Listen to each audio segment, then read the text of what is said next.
유튜브 시청자 여러분 안녕하십니까. 차 한잔의 더러운 도담의 시간입니다. 오늘의 주제는 용수가 선택한 중도는 대성불교에서 어떤 역할을 했나 하는 그런 제목으로 여러분과 더러운 도담을 나누어 보도록 하겠습니다. 방사님 안녕하십니까. 안녕하십니까? 이거 바다 광경이 멋있습니다. 예, 여기가 지금 어디냐 하면은요. 자, 일단은 보여드릴게요. 여기가 기장에서 조그마한 이제 포구거든요. 포구, 작은 항구, 고기잡이 배들 이렇게 보이시죠? 전부 정박해 있고요. 그래서 거기에 이제 고기잡이 배들 정박을 위해서 이렇게 테트라포드를 쌓아놓고 방파제 쌓고 바깥으로 테트라포드 치고 그 다음에 이제 등대가 있죠. 등대, 저 보이시는 하얀 등대. 여기는 이제 현재 위치는 빨간 등대입니다. 빨간 등대. 하얀 등대 맞은편은 빨간 등대. 빨간 등대에서 지금 하고 있거든요. 촬영을 하고 있는데, 멀리 이제 저기 좀 북쪽으로 가면은 저기 저 왼쪽으로 건물 보이시죠? 건물. 예. 저 건물 쪽으로 넘어가서 이렇게 쭉 올라가면은, 북쪽으로 올라가면은 이제 대변이 나오고 있습니다. 대변 항구, 멸치로 유명한 대변. 여기 기장은 저기 이렇게 조금 앞에 이제 암초처럼 있고요. 저기에 조그마한 이제 동글동글한 것들이 떠 있는데, 저게 미역 아니면은 김 아니면 혹은 다시마. 이 기장은 일단 김으로 유명하거든요. 기장 김. 예. 오염도, 전체적인 오염도, 뭐 중국에서 오는 강을 타고 바다로 흘러 들어가는 오염 물질 이런 걸 감안을 하면은, 또 이제 뭐 일본에서 뭐 이렇게 방류를 한다 그러죠. 그게 뭐 3, 4년 뒤에 한 바퀴 태평양을 돌아서 또 쿠로시오 해류를 타고 이쪽으로 오는 것 기타 등등 다 감안하면은, 기장 앞바다에 있는 저 미역, 저게 그냥 안전성은 최고이지 않을까. 일단 저는 그렇게 생각합니다.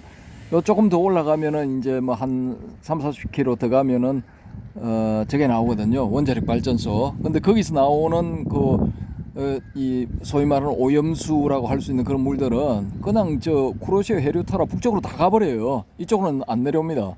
그래서 이 여러 가지를 감안하면은 요 기장에서 생산되는 해산물이 혹은 기장 앞바다에서 잡히는 그 생선들이 가장 물고기들이 가장 안전하지 않을까. 일단 제 생각은 그렇습니다. 판단은 이제 각자 하시면 되겠고요.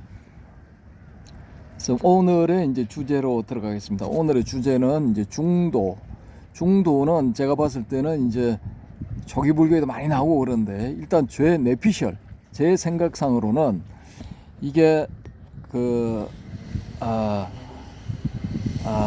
역으로 이제 이 다시 초기 불교의 경전들 혹은 부파 불교의 경전들에 이렇게 수록이 되지 않았나, 선택이 되지 않았나, 등장하지 않았나, 그렇게 생각하거든요. 그래서 용수, 대성불교가 등장하고 대성경전이 막 나온 상태에서 용수가 이제 중도를 들고 나오니까, 중도를 강화를 시키니까, 야 그거 뭐 멋있어 보인다, 괜찮아 보인다, 또 호응도 많고 하니까 부파불교의 경전들 뭐 니까야나 아함경 이런 데서 역으로 수입돼서 수록되지 않았나라고 저는 일단 그렇게 생각합니다. 그렇게 생각하고요. 물론 이제 초기불교 상에서도 이제 이 중도적인 태도, 예를 들어 14무기 같은 것, 10가지 내가 10무기라 하기도 하고 14가지 14무기라 하기도 하는데, 일단 그 질문들이 전부 다 대답하기 좀 곤란한 그런 질문이고, 대답을 하면은 그 질문들에 대답을 하면은 그 대답에 이제 천착을 해버리기 때문에 열반으로 가기는 힘들어지는 그런 상황이 되거든요. 그래서 이제 그걸 이제 14무기라 해서 그 10가지 내지 14가지 질문에 대해서 답변을 하지 않았다, 침묵으로 대응했다, 묵빈대처죠. 선불교식으로 하자면 묵빈대처, 이렇게 대답하지 않고 넘어갔다고 그러는데, 그 경우도 보면은 일종의 중도라고 볼 수 있거든요. 질문들이 다 이겁니까 저겁니까, 둘 중에 하나를 선택해 주세요, 뭐 이런 식의 질문이거든요. 그러니까 이 묵빈대처 대답을 하지 않은 그 스가모니의 태도도 일종의 중도의 스탠스를 취한 그런 답변이단 말입니다. 그러니까 초기불교에 아예 중도가 없었던 건 아니고요. 그렇지만 이 단어로 개념으로서 자리 잡은 중도라는 단어는 이 용수가 처음으로 도입하지 않았나. 저는 일단은 그렇게 봅니다. 100% 제 생각입니다. 제 생각인데요. 그렇게 해서 이제 중도가 좀 성공적으로 이렇게 자리를 잡았다고 보는데요. 그러면은 성공적으로 자리를 잡는 데 있어서 뭔가 역할을 했을 거단 말입니다. 그 멋진 어떤 역할을 했겠죠. 그 경전들만 이렇게 나와 있는 상태에서 초기 불교가 하나의 사상으로서 하나의 패러다임으로서 이제 대승불교가 자리를 잡는 그런 상황에서 중도가 뭔가 특별한 역할을 했을 것이다라고 저는 이제 추정을 하고 있습니다. 추정을 하고 있는데 아이고 저기 이제 멀리 배가 한 척이 들어오네요. 뭐 이렇게 많이 잡아서 혹은 채취를 해서 들어오는 것 같습니다. 일단 그런 상황이고요. 그래서 이제 중도는 과연 초기 대승불교에서 어떤 역할을 했을까? 그걸 이제 우리 이 주인장이신 해오름님, 박도희님께 한번 질문을 드려보겠습니다. 과연 어떤 역할을 했을까요? 자, 중도는 초기 불교에서 어떤 역할을 했을까? 아무래도 저는 중도를 어떻게 바라보느냐에 따라서 많이 다른데, 이게 만약에 중도가 역으로 대승불교의 용수가 주장한 중도에서 역으로 이렇게 초기 불교에서 이렇게 받아들여 가지고 이렇게 되어 온 것이라면은 아무래도 이 초기 불교에서 이야기하고 있는 그 12연기의 순간 역관을 통해서 순간을 하게 되면 결국 생로병사의 어떤 그런 고통스러운 상황이 전개되니까 그거를 생사를 벗어나는 차원에서 역관을 통해서 제일 마지막에 갈 수 있는 그 역관의 마지막 그 지가 무명이라는 그런 단계에 도달하기 때문에 그 무명을 과연 어떻게 해서 타파할 것인가, 이런 문제로 가지고 아무래도 물론 이 연기를 유전문을 일단은 연기법을 확실하게 깨달아서 무명을 타파하려면은 일단은 유전문이 무명에서 행식, 명색, 유기, 촉수, 애치, 유, 생로병사 해갖고 유전문의 어떤 흐르는 과정을 확실하게 깨닫고 그 깨달음을 다시 한번 역으로 노사에서 유로 가고 치로 가고 그 다음에 애로 가고 수로 가고 촉으로 가고 역으로 계속해서 나중에 무명에 도달해서 이 무명으로 인해 가지고 행이 생기고 그렇게 해서 모든 것이 고통이 생사의 어떤 고통이 벌어진다는 것을 확연하게 알았지만은 무명이 과연 어디에서 생겼는가 하는 그 무명 발생 원인을 초기 불교에서는 확연하게 깨닫지 못하고 그냥 혼련이 생겼다, 무명이 혼련이 생겼다 하는 그런 그것 때문에 좀 많이 조금 연기를 깨달은 사람들도 연기법은 이렇게 관통할 수 있었을지는 모르지만은 무명을 확실하게 타파를 해야 되는데 그 무명을 타파하지 못한 상황이 될 수도 있었단 말입니다. 물론 이제 석존 같은 경우는 아무래도 여러 가지 수행법을 다 이렇게 거친 과정에서 연기법을 관통했기 때문에 역관함으로 인해서 유전문이 사라지고 환멸문이 생겨서 모든 고통에서 벗어날 수 있었다라고 하지만은 그런 서가모니의 어떤 그런 수행의 어떤 그런 육령고행을 겪지 않은 그 밑에 제자들의 입장에서는 과연 이 무명을 어떻게 타파할 것인가, 이 부분에 대해서 많이 고심을 했을 것 같아요. 그러다 보니까 이제 그 이후에 용수의 어떤 그런 팔불 정도가 이후에 이제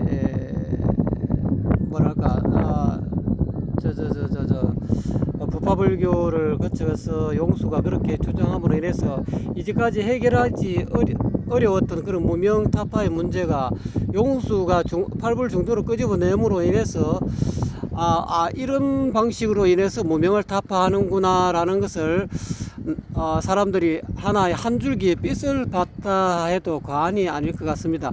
물론 그 이전에 조금 이제 지혜 밝은 눈 밝은 사람들은 석가의 어떤 그런 순간 역관을 통해서 한눈에 무명을 타파할 수 있는 그런 길을 열을 수도 있었는데, 대부분의 사람들이 이 연기법이 처음부터 12지였는지 안 그러면 2지였는지 뭐 5지였는지 8지였는지 그거를 현재로서는 뭐 정확하게 끄집어낼 수 없는 상황이기 때문에 그러면 무명을 어떻게 타파할 것인가, 그 부분에 대해서 용수의 팔불중도가 굉장히 큰 역할을 했을 거라고 보고요. 그래서 금강경에도 여시라는 말이 여시응 여시주, 이 여시라는 말이 나오는데, 그 여시 이와 같이 마땅히 이와 같이 머물러라 해서 그 뒷부분은 빼고 또 여시를 어떻게 해석하느냐가 굉장히 핵심 포인트가 되는 것 같고요. 그래서 이 여시를 만약에 제대로 깨달을 수 있다면 또 뭐 어쨌든 금강경에서의 어떤 그런 핵심 단어가 상을 깨뜨리라, 파상이 있고 또 뭐 무집착인데, 그거는 무집착은 다른 말로 이야기하면은 무소주로 할까요? 뭐 어디에도 머무는 바가 없음, 이것이 무집착하고 서로 관련되어 있는 그런 단어 같은데, 그러므로 인해서 뭔가 이렇게 무명을 타파할 수 있는 그런 한 줄기 빛을 발견했다 할까요? 어쨌든 간에 중도라는 입장을 양변에 이쪽 유도 아니고 무도 아니고 어디에도 머무르지 않는 그런 어떤 마음의 상태를 견지함으로 인해서 무명으로서부터 벗어난다. 좀 더 어려운 말로 하면은 심행처멸이라 할까요? 마음 가는 곳이 다 사라진 그런 어떤 자리를 어느 용수를 통해서 깨달음으로 인해서 심행처멸의 자리, 달리 이야기하면 여시의 자리를 스스로 깨달았기 때문에 연기를 통해서, 역관을 통해서 모든 괴로움에서 벗어났다. 결국은 용수의 중도는 12연기를 철견하는 사람들이 어려웠던 그 부분을 용수가 조금 이렇게 해결해 주지 않았나. 그러면서 금강경의 이야기하고는 응여시주 또는 뭐 이런 구절이 해석하기에 따라서는 이와 같이라고 해석되겠지만은, 조금 더 깊이 들어가 보면 마음 가는 곳이 다 끊어졌다. 그것이 곧 이제 무명에서 무가 사라진 명의 경지가 아니겠느냐. 그러니까 마음 한 생각이 일어나기 이전에 어떤 그런 자리, 즉 명의 자리를 확연하게 밝힘으로 인해서 모든 괴로움에서 벗어났지 않았나. 그래서 용수의 중도의 중은 심행처멸의 자리가 아니겠느냐 하는 게 제 개인적인 생각이고요. 그래서 중도의 어떤 그런 의미가 굉장히 이 초기 불교의 어떤 그 연기법을 철견하는데, 활용관통하는데 굉장히 좋은 그런 어떤 그 매개체가 되지 않았나 하는 게 제 개인적인 생각입니다. 예, 뭐 이제 알 것 같기도 하고 모를 것 같기도 하고 뜬구름도 없는 소리 같습니다. 일단은 근데 이제 이 12연기가 그 중론에도 뭐 등장하고 그렇거든요. 그 중론 뒤편으로 가면 뭐 사성제도 등장하고 팔정도 등장하나, 뭐 하여튼 뭐 초기 불교 여러 교설들을 같이 여기 얼기설기 붙여가지고 뭐 이렇게 연결을 시키려는 시도를 많이 했거든요. 근데 저는 이제 그 뒷부분 그런 부분들은 사실은 이제 덧붙여진 부분, 그런 부분이라 보고, 애초에 그 용수의 순수한 그런 사상 주장은 그냥 중도 그 자체라고 보거든요. 그 자체라고 보고, 그 의의는 뭐냐 하면은 말 그대로 이제 양극단으로 표현되는 어떤 주의 주장을 취하지를 않는 거거든요. 근데 그 주의 주장의 이 대표적인 게 뭐 생멸, 뭐 단상, 또 뭐가 있죠? 그 1, 2, 또 깨끗함과 뭐 이렇게 구정입니까? 뭐 그런 것들인데, 그런 것들은 이제 이 소위 말하는 팔불이라는 것은 대표적으로 이제 상식 차원에서 그런 주장을 한 것 같고요. 원래의 본 의의는 뭐냐면은 이게 이 용수의 중도가 공사상을 기반으로 하고 있고요. 공사상의 그 핵심을 담고 있는 그 경전은 이 뭐니 해도 이거 반야심경이거든요. 그 반야심경에서는 초기 불교의 교설들을 다 이렇게 무화시키고 다 안티를 해버리잖아요. 그걸 반대를 하거든요, 사실은. 그걸 만약에 긍정하고 인정할 것 같으면 다 그거 해라고 하지. 뭐 정신 나갔다고 또 공이라는 수로를 들고 나와가지고 이거 해야 된다고 했겠습니까? 그러니까 이 반야경 사상을 이어받았다고 알려져 있는 용수의 중도는 초기 불교에서 주장하는 그런 여러 교설들을 그런 교설들에 천착하지 마라, 집착하지 마라, 그걸 선택하지 마라라고 했을 거라고요. 물론 100% 제 추정입니다.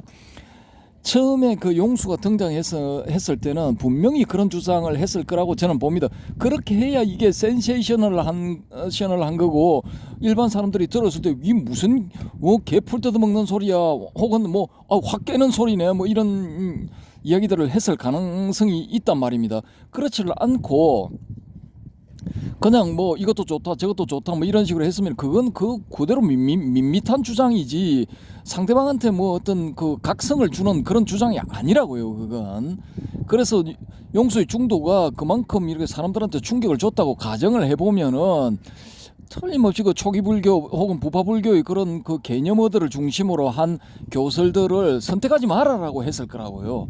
그런 것들이 이제 이 열반을 얻는데 혹은 어떤 무상정등 정각 같은 깨달음을 얻는데 그런데 이제 방해가 되었다. 오히려 방해가 되었기 때문에 그런 것들을 선택하지 말아라고 주장하는 그런 입장에서 중도를 이야기를 했을 것이다 라고 저는 그렇게 봅니다. 그렇게 보고 그 중에서도 그러면 초기 불교의 교설 중에서도 이 중도설로서 가장 이 영향을 준 것은 저는 무화설이라고 보거든요. 이 무화설이라는 게 내가 없다는 건데 이게 사람 잡는 거라고요. 이게 잘 생각해 보면 이게 웃기는 거거든요. 그래서 나중에는 뭐 자아가 없다. 영어로 표현하면 셀프후드 뭐 이런 게 없다. 라는 그런 것인데, 근데 뭐 자아가 없으면 그냥 그걸로 그냥 인생 종쳐도 되는 거예요. 어차피 죽는 거 조금 일찍 숨 쉬는 거 멈추나 늦게 멈추나 그게 그거 똑같은 거 아닙니까? 그러니까 이게 굉장히 모순을 가지고 있는 단어거든요. 모순을 가지고 있는 단어인데 물론 바람의 검객님은 이 무화를 사용해서 이제 이 초기 불교부터 선불교까지 잘 이렇게 회통을 시켰는데 과정에서 있는 정합성 그런 건 저는 이제 반대할 생각은 없거든요. 완결성도 가지고 있고 아주 잘 되어 있는 것이지만은 저는 이 무화설의 기본 의미의 일을 이제 동의를 안 한다라는 거죠. 일반적으로 알려져 있는 뭐 내가 없다라는 그런 뭐 진짜 무지하게 단순하고 좀 바보스러운 그런 것은 아니었을 거라고요. 초기 불교 삼보민에서 주장하는 제본무화는 그런 의미가 아니었을 거라고 저는 보는 거죠. 그래서 이게 사람들한테 이제 잘못 받아들여져 가지고 석가모니물 당시에 혼자 혹은 둘이 혹은 뭐 3명 혹은 뭐 10명 가까운 사람이 뭐 집단으로 자살하는 그런 대환장 파티가 벌어졌다는 기록들이 있단 말입니다. 그러니까 이 석가모니불 사후 500년 동안에도 뭐 당사자가 교조가 없는 상태에서 이렇게 공부를 하는 출가해서 수행을 한다든지 아니면 제가자로서 공부하는 이런 사람들이 이 문제에서 굉장히 헷갈렸을 거라고요. 이게 굉장히 이게 스트레스를 줬을 거라고 저는 그렇게 보거든요. 그런데 용수가 등장해서 중도를 주장함으로 인해 가지고 그런 스트레스에 시달릴 일이 이제 사라져 버렸다고 저는 봅니다. 왜냐? 아에 집착해서도 안 되지만은 무아에 집착해서도 안 된다라는 거죠. 이제 아와 무아 양변을 떠나버려야 된다는 거죠. 그렇게 하니까 고민을 할 필요가 없어요. 야, 뭐한데, 내가 뭐 이렇게 여기 뭐 지금 숨 쉬고 살아야 되나, 먹고 살아야 되나, 이거 구질구질하게 살아야 되나, 이런 고민할 필요 전혀 없어요. 전혀 없어. 아에도 집착하지 말고, 무아에도 집착하지 말자. 이렇게 되면은 아주 마음이 편해지는 거죠. 스트레스 받을 일이 전혀 없는 거죠. 그래서 요런 측면에서 용수의 그 중도가 상당히 기능적으로 아주 그 획기적인 이렇게 역할을 했다. 저는 이제 그렇게 보고 그 점에서 사람들의 마음에 아주 들지 않았나. 저는 이제 그렇게 보는 겁니다. 그래서 이 대성불교가 초기 대성불교, 특히 용수의 사상을 중심으로 한 그 초기 대성불교가 자리를 잡는데 아주 그 이 중도라는 단어 자체가 혹은 그 개념이, 중도가 품고 있는 개념이 큰 역할을 했다. 저는 이제 그렇게 봅니다. 이상 저의 뇌피셜이었습니다. 생각을 달리 하시는 분들은 댓글로서 질타를 해주시기 바라겠습니다. 이상입니다. 네, 여러분 잘 들으셨습니까? 저는 저의 뇌피셜이고 우리 방거사님은 방거사님의 뇌피셜이었다고 이야기합니다. 여러분도 여러분의 뇌피셜을 한번 댓글에 남기십시오. 남기셔서 뇌피셜을 다 종합하다 보면 이런 것이 있구나, 이런 의미가 있구나. 결국은 종합 선물 세트가 나와서 여러분도 저희도 다 이렇게 중도란 이런 의미였구나. 그래서 여러분이 뭐 그야말로 한 소식 할 때가 반드시 있으리라고 생각합니다. 오늘 방거사님 감사합니다. 감사합니다. 여러분 감사합니다.